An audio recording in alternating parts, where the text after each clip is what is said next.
Hello friends, इस video में हम लोग बात करने वाले हैं थर्मोडायनेमिक्स के अंदर जो मैंने पहला चैप्टर आपको बताया था। इसके पिछले वाले वीडियो में मैंने आपको सिलेबस को लेके बात की थी, तो उसमें मैंने जो फर्स्ट चैप्टर मेंशन किया था वो मैंने स्टार्ट किया हुआ था बेसिक कंसेप्ट को लेके।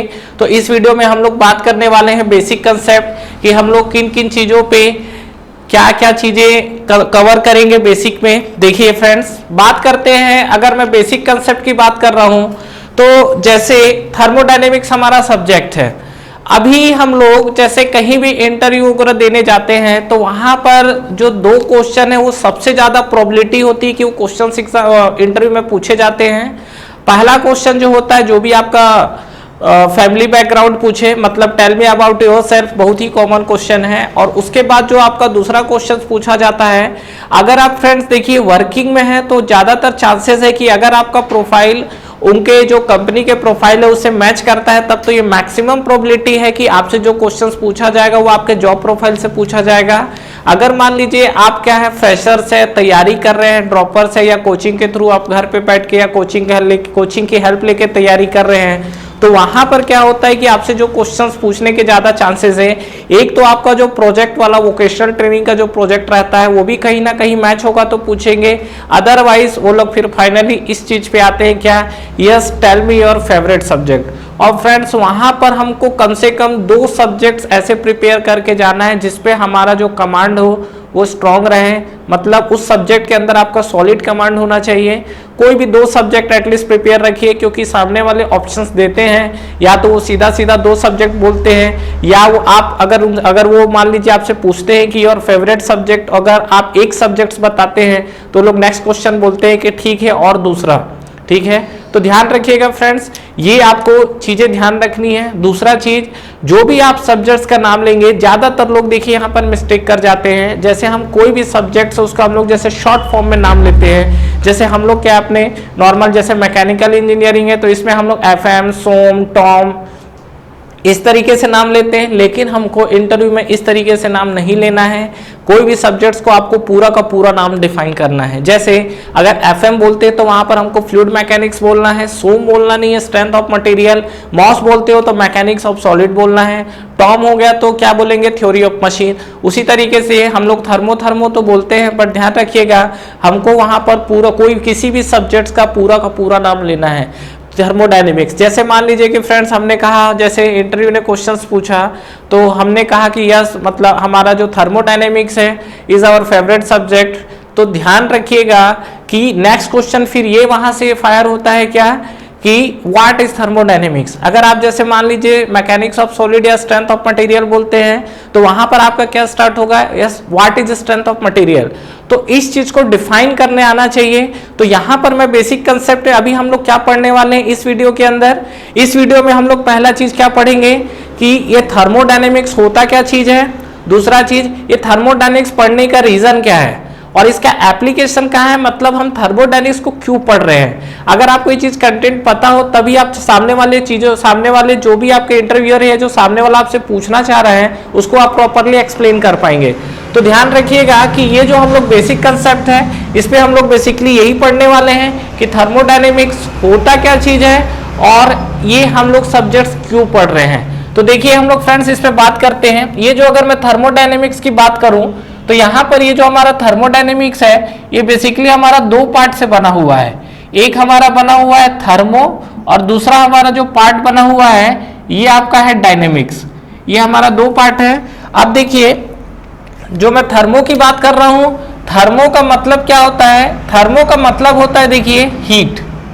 थर्मो जो है इसका मतलब होता है क्या, हीट। अगर मैं डायनेमिक्स की बात करूं तो डायनेमिक्स का मतलब क्या होता है, इसका मतलब होता है मोशन। मतलब अगर मैं थर्मोडायनेमिक्स के अंदर बात करूं तो थर्मोडायनेमिक्स में हम लोग एक्चुअली पढ़ते क्या चीज है, हम लोग इसके अंदर एनालिसिस करते हैं किसका, जो हीट का मोशन है उसका। अब ये देखिए जो हीट है, अगर आपको मैंने सिलेबस में अगर आपको याद हो तो मैंने 3rd चैप्टर एनर्जी इंटरेक्शन को लेके लिखा हुआ है, जिससे मैंने हीट और वर्क दोनों की बात की है। यहां पर जो मेरा हीट वाला कंटेंट है इसको मैं प्रॉपरली एक्सप्लेन करूंगा चैप्टर 3rd के अंदर, जो कि आपका एनर्जी इंटरेक्शन है, और वहीं से हम लोग फर्स्ट लॉ में इंटर करते हैं। अच्छा, ये जो आपका हीट वाला पोर्शन है इसका जो मोशन है इसके बारे में हम लोग एक चीज कुछ चीजें समझ लेते हैं। आई थिंक वो ज्यादा बेटर रहेगा। तो देखिए हीट के मोशन के बारे में हम लोग क्यों स्टडी कर रहे हैं और क्या इसका फायदा है, चलिए देखते हैं। सपोज मान लीजिए मैं एक एग्जांपल लेता हूं पावर प्लांट का। पावर प्लांट आप लोग जानते ही होंगे, हमारा एक सब्जेक्ट्स भी है, जब हम लोग सब्जेक्ट्स में जाएंगे तो और ज्यादा डील करेंगे। बट यहां पर मैं वहां से दो इक्विपमेंट उठा रहा हूं। जो हमारा पावर प्लांट का एक बेसिक सेटअप होता है उसमें हमारा क्या क्या होता है। एक हमारा देखिए यहां पर आपका जो लगा होता है ये आपका होता है बॉयलर। यहां पर आपका बॉयलर लगा होता है और ये बॉयलर से, ये आपका बॉयलर है। बॉयलर को हम लोग लेफ्ट साइड और बना लेते हैं इधर। ये मान लीजिए ये हमारा जो लगा हुआ है ये हमारा बॉयलर, ठीक है। और ये बॉयलर से जब आप आगे बढ़ोगे तो यहां पर आपको फिर क्या दिखता है, यहां पर आपका लगा होता है टरबाइन, ठीक है। ये आपका जो है इस तरीके से टरबाइन बना होता है आपका। अब ये टरबाइन में क्या रहता है, ऐसा शाफ्ट रहता है। फिर आपका यहाँ पर कंडेंसर और पंप लगा रहता है। खैर उस चीज की हमें भी जरूरत नहीं है। अब देखिए एक्चुअली होता क्या है इस बॉयलर के अंदर। अगर मैं बात करूं तो बॉयलर में हम लोग क्या करते हैं, हीट सप्लाई करते हैं। तो हीट सप्लाई करने का क्या मतलब है कि यहाँ पर आपका हम लोग क्या करते हैं, वाटर को इंटर कराते हैं और हीट देने के बाद फाइनली क्या होता है, ये आपका बनता है स्टीम। और जो स्टीम बना, सॉरी यहां पर आपका, ठीक है, आप मान लीजिए स्टीम बना दिए। और जब आपका टरबाइन के अंदर गया तो टरबाइन में जाने के बाद यहाँ पर जो स्टीम है ये फाइनली किस में कन्वर्ट हो जाता है, ये कन्वर्ट हो जाता है वेपर में। अब ध्यान रखिए यहाँ पर आपने बॉयलर को फाइनली क्या किया, हीट सप्लाई दिया और स्टीम लिया। अब देखिए हमारे घरों में जो इलेक्ट्रिक सप्लाई आता है वो इलेक्ट्रिक सप्लाई कहाँ से आता है, अगर आप देखेंगे यहाँ पर तो देखिए ये मान लीजिए कि सपोज ये हमारा घर है, ठीक है। यहाँ पर घर में क्या है, सप्लाई आ रहा है। ये सप्लाई कहां से आएगा, ये सप्लाई आता है बाहर। अगर आप देखोगे तो ट्रांसफार्मर से, ट्रांसफार्मर से अगर आप देखोगे तो अगर आप इधर और आगे बढ़ोगे तो कहीं ना कहीं वहां पर सब स्टेशन होता है और सब स्टेशन से फिर क्या आपका एनर्जी हाउस पावर प्लांट होता है जहां पे कनेक्टेड रहता है। अच्छा अब देखिए यहाँ पर ये जो आपका बॉयलर है, टरबाइन है, इसके बाद आपका यहाँ फाइनली क्या लगा रहता है, ये जनरेटर कनेक्ट होता है। इस तरीके से आपका कंटिन्यूअसली चेन बढ़ते चले जाता है। अब देखिए यहाँ पर सबसे पहले हमने बॉयलर को हीट सप्लाई किया, टरबाइन से हमें क्या मिला, टरबाइन से जो हमें वर्क मिलता है वो कौन सा वर्क होता है, ये आपका होता है मैकेनिकल वर्क। और ये मैकेनिकल वर्क से फिर जनरेटर क्या करता है, इसको कन्वर्ट कर देता है किस में, ये आपको कन्वर्ट कर देता है इलेक्ट्रिकल वर्क में। और इलेक्ट्रिकल वर्क से फिर आपका क्या है, कंटिन्यूअसली ये आपका कंटिन्यूअसली चेंज होकर हमारे घरों तक जो भी आपका ट्रांसफार्मर वोल्टेज को वेरिएशन किया उसके बाद फाइनली हमारे घर तक जो डिजायर वोल्टेज चाहिए रहता है उस पर हमारा सप्लाई रहता है। अब देखिए क्या है फ्रेंड्स इसमें कि यहाँ पर आपने हीट दिया हुआ है। हीट देने के बाद फाइनली आपने यहाँ पर जो भी आपने प्रोसेस किया और फाइनली उसको आपने वर्क में कन्वर्ट किया। और ये जो वर्क है ये इलेक्ट्रिकल वर्क का फॉर्म है, मतलब आप यहाँ पर हीट सप्लाई किए हैं और इसको हम लोग वर्क में कन्वर्ट किए हैं। अब मुझे ये बताइए कि जब मैंने इसको हीट सप्लाई किया है तो ये क्या पूरा का पूरा वर्क में कन्वर्ट हो जाएगा कि कुछ पार्ट इसके जो भी कन्वर्जन है इसमें लॉसेस होंगे। देखिए जैसे यहां पर अगर मैं बात करता हूं तो दो चीजें क्वेश्चंस आपसे पूछ रहा हूं। पहला, अगर मान लीजिए सपोज मेरे पास अगर वर्क है, क्या मैं इसको 100% हीट में कन्वर्ट कर सकता हूं क्या। दूसरा चीज, अगर मेरे पास हीट है क्या मैं इसको 100% वर्क में कन्वर्ट कर सकता हूं क्या, बताइए। देखिए यहां पे अगर हम लोग बात करेंगे तो अगर मान लीजिए मेरे पास वर्क है तो इसको मैं 100% हीट में कन्वर्ट कर सकता हूं, सोचिए और बताइए। देखिए हीट को 100% वर्क में कन्वर्ट नहीं किया जा सकता, ठीक है। आप अगर सोच रहे होंगे तो बिल्कुल करेक्ट है। वर्क को 100% हीट में कन्वर्ट किया जा सकता है क्या, ठीक है। कई लोगों का आंसर होगा कि नहीं, लेकिन ध्यान रखिएगा वर्क को हम लोग 100% हीट में कन्वर्ट कर सकते हैं। मतलब जो हमारे पास वर्क है ये 100% हीट में कन्वर्ट हो सकता है। ये हमें डिफाइन कहां से हुआ था, ये हमें डिफाइन हुआ था सेकंड लॉ ऑफ थर्मोडायनेमिक्स से। तो ध्यान रखिएगा कि ये जो हमारा वर्क है ये 100% हीट में कन्वर्ट हो सकता है। नॉर्मल एग्जांपल्स आप देखिए, बहुत सारे एग्जांपल्स है यहाँ पर कि जैसे मान लीजिए कोई दो बॉडी है, ये दो बॉडी में एक बॉडी दूसरे बॉडी के ऊपर मूव कर रही है। अब मान लीजिए कि कंटिन्यूअसली मूव कर रही है तो हम लोग इस पे वर्क कर रहे हैं। अब वर्क के कारण क्या होगा, फ्रिक्शन जो हो रहा है, फ्रिक्शन के चलते हीट जनरेट होगा और हमारा किया जाने वाला जितना भी वर्क है वो पूरा का पूरा किस में कन्वर्ट हो गया, जो वर्क पूरा का पूरा हीट में कन्वर्ट हो गया है। तो यहां पर अगर आप देखोगे तो वर्क 100% हीट में कन्वर्ट हो जाएगा। और भी एग्जांपल्स है, जस्ट मैं अभी आपको देता हूं। तो यहां पर जो हीट है हमारा 100% वर्क में कन्वर्ट नहीं हो पा रहा है। तो यहां पर अगर आपको मान लीजिए हीट दिया हुआ है आपने, तो ये हीट हमारा 100% तो वर्क में कन्वर्ट नहीं हो रहा है, ठीक है। तो बात है हमारा कितना परसेंट वर्क में कन्वर्ट होगा, ये सबसे बड़ा मैटर है कि हमारे पास अगर हीट है। सेकंड लॉ जब आया था फ्रेंड्स, तो उन्होंने क्लियर कह दिया था ये चीज कि आप हीट को 100% वर्क में कन्वर्ट नहीं कर सकते हो। तो यहां पर जो हमारे पास हीट है ये 100% वर्क में तो कन्वर्ट नहीं हो पाएगा, लेकिन बात है हम कितना परसेंट इसको हम लोग वर्क में कन्वर्ट कर सकते हैं, ये मैटर करता है। तो यहां पर इस चीजों को एनालिसिस करना बहुत जरूरी है। तो ये एक आपका एग्जांपल्स हुआ कि हमारे पास हीट और ये वर्क है। आजकल फ्रेंड्स क्या है, सभी दुनिया में, पूरी दुनिया में अगर आप देखोगे तो सभी जगह आपका पावर का रिक्वायरमेंट है। पावर का रिक्वायरमेंट के लिए कहीं ना कहीं पावर प्लांट से आ रहा है, सोलर एनर्जी से आ रहा है, बहुत सारे डिवाइसेस हैं। तो वहां पर जो हम लोग हीट दे रहे हैं, उस हीट को हमें क्या करना है, मैक्सिमम पार्ट उसका वर्क में कन्वर्ट करना है, ठीक है। इसमें मैं एक एग्जाम्पल्स और लेता हूं आपका, और ज्यादा क्लियर हो जाएगी जैसी चीजें। मान लीजिए कि सपोज सन से जो रेज आती है, आजकल सोलार एनर्जी का बहुत क्रेज है, तो एक एग्जांपल ले लेते हैं सोलार एनर्जी पे। तो मान लीजिए कि फ्रेंड्स यहाँ पर एक मान लीजिए कि जो आपका सन रेज है, यहाँ से हमारा रेज आ रहा है, और ये जो रेज आ रही है इसका हम लोग, इस रेज को हम लोग यूटिलाइज कर रहे हैं, ठीक है। इसको हमने यूटिलाइज करने के लिए क्या किया हुआ है, एक हमने सोलार फ्लैट प्लेट कलेक्टर अलग अलग आते हैं, जिससे हम लोग इसको क्या करते हैं, इस रेज को यूटिलाइज कर पाए, ठीक है।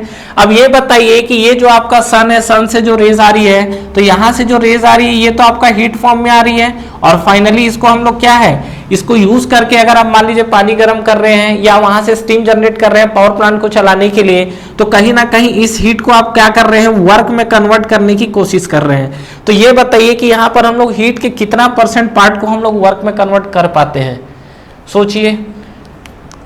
देखिए क्या होता है, पहले तो इसका जो कन्वर्जन रेट था वो तो और भी कम था। अगर मैं इस पे बात करूं तो यहाँ पर पहले जो कन्वर्जन रेट था इसका, इसकी एफिशिएंसी करीब करीब कितनी आती थी, इसकी एफिशिएंसी आती थी करीब करीब 0.01%, इतनी लो एफिशिएंसी। धीरे धीरे इस एफिशिएंसी को इंक्रीज किया गया है 0.1%। अभी क्या है फ्रेंड्स, ये सब जो सिनारियो चल रहा है, अभी हम लोग काफी अच्छी 10%, 20%, 25% तक भी हम लोग यूज कर पा रहे हैं। तो फ्रेंड्स बात ये है कि जो हमारे पास हीट है उसको हम लोग यूज कर पा रहे हैं, मतलब हम लोग उसको प्रोडक्टिव फॉर्म में यूज कर पा रहे हैं। तो ये हम लोग हीट को किस प्रोसेस से कैसे कन्वर्ट करें कि इसका मैक्सिमम पार्ट यूटिलाइज हो जाए, इसी चीज के लिए हम लोग पढ़ते हैं थर्मोडायनेमिक्स। मतलब हमारे पास वेस्ट अमाउंट ऑफ हीट है, या आप कहीं से हीट जनरेट कर भी लेते हो, जैसे आप पेट्रोल यूज करते हो, डीजल यूज करते हो, फाइनली करता क्या है, केमिकल रिएक्शन है, उसमें जब आप जलाते हो उसको तो फाइनली क्या होता है, वो हीट प्रोड्यूस करता है। तो वो हीट को हम लोग उस हीट का कितना पार्ट हम लोग वर्क में कन्वर्ट कर पा रहे हैं, इस चीजों का एनालिसिस किया जाता है किसके अंदर, थर्मोडायनेमिक्स के अंदर। तो यहां पर फ्रेंड्स एक चीज तो क्लियर है क्या, कि जो हमारे पास हीट है उसको हम लोग 100% वर्क में तो कन्वर्ट नहीं कर पाएंगे, ठीक है। दूसरा एग्जांपल्स मैं आपको बता रहा था कि वर्क जो है उसको हम लोग 100% हीट में कैसे कन्वर्ट कर सकते हैं। तो देखिए इस चीज में क्या होगा आपका, देखिए यहां पर अगर हम लोग बात करते हैं तो देखिए क्या होगा, यहाँ पर ये आपका जो वर्क वाला कहानी है, एक बार इसको समझते हैं। मान लीजिए फ्रेंड्स ठंडी के मौसम में हम लोग क्या करते हैं, घरों में पानी गर्म करते हैं, किसी के घर गीजर लगा हुआ है, गीजर भी एक तरह का इमल्शन रॉड उसमें यूज होता है, या हम लोग अलग से इमल्शन रॉड यूज कर रहे हैं। यहाँ पर हमने इमल्शन रॉड यूज किया हुआ है, ये वाला पोर्शन, और यहाँ पर यह हमारा क्या है, पिन लगा हुआ है इस तरीके से, और यहाँ पर हम लोग पानी गर्म कर रहे हैं। तो इस तरीके से हमने पानी गर्म किया, ठीक है। अब मान लीजिए कि सपोज एक एग्जाम्पल लेते हैं, यहाँ पर जो हमारा सप्लाई है, हमने जो इलेक्ट्रिक सप्लाई दिया हुआ है वो मान लीजिए कि 1000 वाट का सप्लाई दिया हुआ है। अब 1000 वाट का जब सप्लाई दिया तो यहाँ से देखो घरों में जो हमारी सप्लाई आती है वो इलेक्ट्रिकल सप्लाई आती है, अभी मैंने कहा। तो वहां से हमारा जो आ रहा है वो इलेक्ट्रिकल वर्क है। वो इलेक्ट्रिकल वर्क जो आपका 1000 वाट है, जब इसके अंदर आएगा तो वो भी क्या होगा, ये 1000 वाट इसी के अंदर जाएगा। तो पूरा का पूरा ये जो इलेक्ट्रिकल वर्क आ रहा था, ये पूरा का पूरा क्या होगा, हीट में कन्वर्ट होगा। मतलब ये पूरा का पूरा जो हमारे पास वर्क है ये हीट में कन्वर्ट होगा। अब देखिए क्या होगा, ये जो आपका हीट वाला पोर्शन है इस हीट का कुछ पार्ट क्या होगा, वाटर के अंदर जाएगा, कुछ पार्ट बकेट एब्जॉर्ब करेगा और कुछ पार्ट आपका सराउंडिंग में जाएगा। बट फाइनली क्या होगा, जितना अमाउंट ऑफ 100 अगर 1000 वाट का आपने अगर इलेक्ट्रिक सप्लाई दिया हुआ है, तो ये टोटल हीट एडिशन जो भी हीट है जो आपका यूज हो रहा है वाटर में या जो सराउंडिंग में जा रहा है, लेकिन फाइनली वो यूज कहां पर हो रहा है, हीट के अंदर ही हो रहा है। तो टोटल अगर आप इस पे बात करोगे तो इस पे टोटल जो आपका हीट है वो कितना हुआ, तो वो भी आपका कितना हुआ, 1000 वाट के बराबर ही गया होगा। कहीं ना कहीं फ्रिक्शन के फॉर्म में गया, लॉस गया, कोई दिक्कत नहीं है, लेकिन फाइनली वो हीट के फॉर्म में ही कन्वर्ट हुआ है। मतलब यहाँ पर जो आपका वर्क है इसको हम लोग 100% हीट में कन्वर्ट कर पाए हैं। और हर जगह हम लोग यूज करने के लिए क्या करते हैं, वर्क का ही फॉर्म यूज करते हैं, क्योंकि अगर आप हीट को स्टोर करने के लिए बहुत ज्यादा बड़ा डिवाइस यूज कर रहे हो तो वर्क जो है हीट का कंसंट्रेटेड फॉर्म होता है। तो अगर आप उतने ही अमाउंट ऑफ वर्क को स्टोर करना चाहेंगे तो वो आपका स्पेस क्या लेगा, कम लेगा। कहने का क्या मतलब है कि यहां पर देखिए ये जो हमारा हीट है, ये हीट को हम लोग 100% यूज कर पा रहे हैं क्या, नहीं। इसीलिए हीट को हम लोग क्या नाम दे देते हैं, हीट को हम लोग नाम दे देते हैं लो ग्रेड एनर्जी। ध्यान रखिएगा, ये जो हमारा हीट है इसको हमने क्या नाम दिया, लो ग्रेड एनर्जी। और जो हमारे पास वर्क है इसको हम क्या नाम देते हैं, इसको हम बोलते हैं high grade energy, high grade energy. तो ये एक चीज तो फ्रेंड्स जो मैंने लिखा हुआ है ये बहुत ही इंपॉर्टेंट चीज है, आप यहाँ पे नोट में डाल के इस चीज को नोट करिए। क्या, यहाँ पर पहला चीज कि जो हमारे पास वर्क है इस वर्क को हम लोग क्या बोलते हैं, इस वर्क को बोला जाता है हाई ग्रेड एनर्जी। ध्यान रखिएगा, ये जो है हाई ग्रेड एनर्जी। और जो हमारे पास हीट है इस हीट को हम लोग क्या बोलते हैं, इस हीट को बोला जाता है लो ग्रेड एनर्जी। तो ये एक बहुत ही इंपॉर्टेंट कंक्लूजन निकल कर आया हुआ है इसका, और इसके बारे में हम लोग और बात करेंगे सेकेंड लॉ ऑफ थर्मोडायनेमिक्स के अंदर। लेकिन ध्यान रखिएगा एग्जाम्स में जो क्वेश्चंस पूछा जाता है वहां पर कहीं कभी कभी हीट और वर्क वर्ड यूज ना करके लो ग्रेड एनर्जी और high grade energy word use करता है। तो इस चीज को ध्यान रखिएगा कि जो हमारा हीट है वो लो ग्रेड एनर्जी के अंतर्गत आ रहा है और जो हमारे पास वर्क है वो हमारा हाई ग्रेड एनर्जी में आ रहा है। तो इस चीज में आप कंफ्यूज बिल्कुल मत होइएगा, इस चीज को ध्यान रखिएगा कि जो हमारा हीट है that is the low grade energy और वर्क है हमारा हाई ग्रेड एनर्जी। क्यों, क्योंकि हीट को हम लोग 100% इफेक्टिवली यूज नहीं कर पाते हैं, वर्क को हम लोग 100% इफेक्टिवली यूज कर पाते हैं, तो हमारा वर्क जो है वो हाई ग्रेड एनर्जी में आता है। ठीक है, तो थर्मोडायनेमिक्स पढ़ने का मेन एम क्या है कि हमारे पास हीट किसी ना किसी फॉर्म में अगर अवेलेबल हो जाए तो हम उसको कितना से कितना मैक्सिमम पार्ट उसका वर्क में कन्वर्ट कर पाए। क्योंकि फ्रेंड्स 100% वर्क में कन्वर्ट हो नहीं सकता, जैसा कि मैं आपको बताया हूं, सेकंड लॉ में फिर से पढ़ेंगे इस चीज को, लेकिन उसका कितना पार्ट हम लोग कन्वर्ट कर सकते हैं, कौन सा प्रोसेस अप्लाई किया जाए, किस तरीके से हम लोग यूज करें कि उस हीट के मैक्सिमम पार्ट को हम लोग वर्क में कन्वर्ट कर लें। ठीक है फ्रेंड्स, तो ये जो आपका था ये मैंने बेसिक कंसेप्ट की बात की है थर्मोडायनेमिक्स के अंदर। तो अगर मैं थर्मोडायनेमिक्स को डिफाइन करना चाहता हूं तो जब भी ये फ्रेंड्स वीडियो देख रहे हैं आप कॉपी पेन लेके बैठिए, मैं आपको इतना श्योर कर रहा हूं कि आपका एक प्रॉपर नोट्स मेंटेन हो जाएगा। उस नोट से आप क्या है जो भी चीजें आप पढ़ोगे, एग्जाम्स में जो भी आने वाले क्वेश्चन है, पीएसयू में आने वाले क्वेश्चन है, वो सब के सब आपके उस नोट्स के अंदर कवर हो जाएंगे। मैं यहाँ पर कुछ क्वेश्चंस भी डिस्कस करने वाला हूँ, क्वेश्चंस के पैटर्न को भी डिस्कस करने वाला हूँ। तो इस चीज को थोड़ा ध्यान रखिए फ्रेंड्स कि ये जब चीजें जो चल रही है आप प्रॉपर एक नोट्स बनाते चलिए। और यहां पर अगर हम थर्मोडायनेमिक्स को डिफाइन करना चाहें तो थर्मोडायनेमिक्स के अंदर हम लोग क्या बात कर सकते हैं, थर्मोडायनेमिक्स हम लोग ये बोल सकते हैं क्या कि ये हमारा क्या है, ब्रांच ऑफ साइंस है, it is the branch of science. ठीक है, जिसके अंदर हम लोग क्या है हीट के एनालिसिस करते हैं, हीट का कितना पार्ट वर्क में कन्वर्ट होता है, इन चीजों को एनालिसिस किया जाता है। तो ठीक है फ्रेंड्स, इस वीडियो के लिए हम लोग इतना ही, ये बेसिक कंसेप्ट के अंदर। आगे हम लोग नेक्स्ट वीडियो में जो बात करने वाले हैं वो सिस्टम, सराउंडिंग और बाउंड्री को लेके बात करने वाले हैं। फ्रेंड्स, हमारा ऑनलाइन टेस्ट सीरीज स्टार्ट हो चुका है एसएससी जेईई के लिए, जिसको आप बिल्कुल ज्वाइन कर सकते हैं। इस टेस्ट सीरीज में फ्रेंड्स आपको कितने क्वेश्चंस करेक्ट हो रहे हैं, इनकरेक्ट हो रहे हैं, ओवरऑल आपकी टाइम कंज्यूमिंग कितनी हो रही है, कितने आपके मार्क्स निगेटिव हो रहे हैं, ओवरऑल आपका जो टेस्ट परफॉर्मेंस है, टेस्ट की रैंकिंग क्या है, ये सारी की सारी जो चीजें एनालिसिस है वो आपको एक ही प्लेटफॉर्म पे मिलेगा।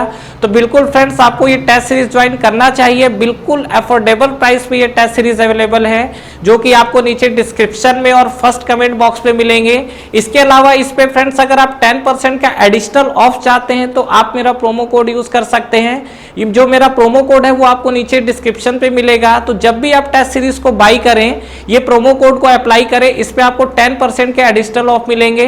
तो ठीक है फ्रेंड्स, अगर आप इस वीडियो से रिलेटेड कंटिन्यू और भी अपडेट्स चाहते हैं तो आप हमारा टेलीग्राम चैनल को ज्वाइन कर सकते हैं। टेलीग्राम चैनल के लिंक भी आपको नीचे डिस्क्रिप्शन पे मिल जाएंगे।